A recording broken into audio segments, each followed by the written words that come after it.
Hello students. Types of nouns की इस श्रृंखला को आगे बढ़ाते हुए आज की इस वीडियो में let us cover two next types of nouns and they are collective and abstract nouns.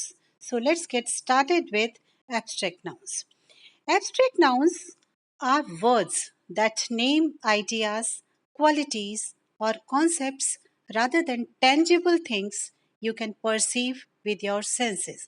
वो सभी चीज़ें जिसको कि हम अपनी पांचों इंद्रियों के साथ में देख सकते हैं, परसीव कर सकते हैं, फील कर सकते हैं, वो सारी चीज़ों को एब्स्ट्रैक्ट नाउन्स की कैटेगरी में नहीं रखा गया है.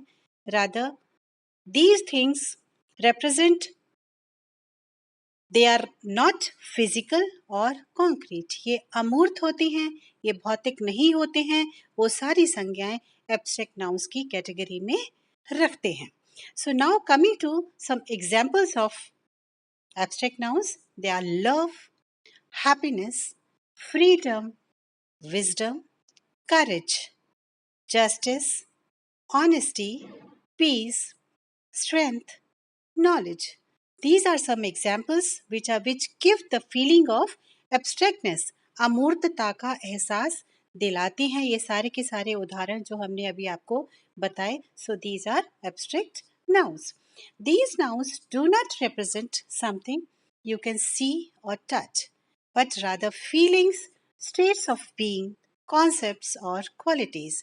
ये संज्ञाएं वो चीज़ें कवर नहीं करती हैं जिनको कि हम देख सकते हैं या टच कर सकते हैं, बल्कि ये हमें फीलिंग्स देती हैं, स्टेट्स ऑफ बीइंग की, कॉन्सेप्ट्स की, और हमें गुण बताती हैं कि उस चीज़ का गुण क्या है. Now collective nouns. Collective nouns are words that refer to groups of people, animals और things which are taken as a single entity. Collective nouns में समूह की बात होती है. व्यक्तियों का, जानवरों का, बाकी चीज़ों का समूह कलेक्टिव नाउन्स में आता है और इन सभी समूहों को एक सिंगल इकाई के रूप में टेकअप किया जाता है. Now some examples. A flock of birds, a herd of cattle, a pack of wolves, a swarm of bees, a team of players, a class of students, a choir of singers. ये सारे के सारे जो nouns हैं जो last में आ रहे हैं उनके समूह को हम जो बीच में नाम दिए हुए हैं वो कहते हैं they are the collective nouns. Birds के समूह को हम फ्लॉक कहते हैं, बीज के समूह को हम स्वॉर्म कहते हैं, स्टूडेंट्स के समूह को हम एक क्लास कहते हैं. Now some other examples. A bunch of grapes, a fleet of ships, a bouquet of flowers, a band of musicians, a litter of puppies, a crowd of people, a litter of books, a library of books, a colony of ants.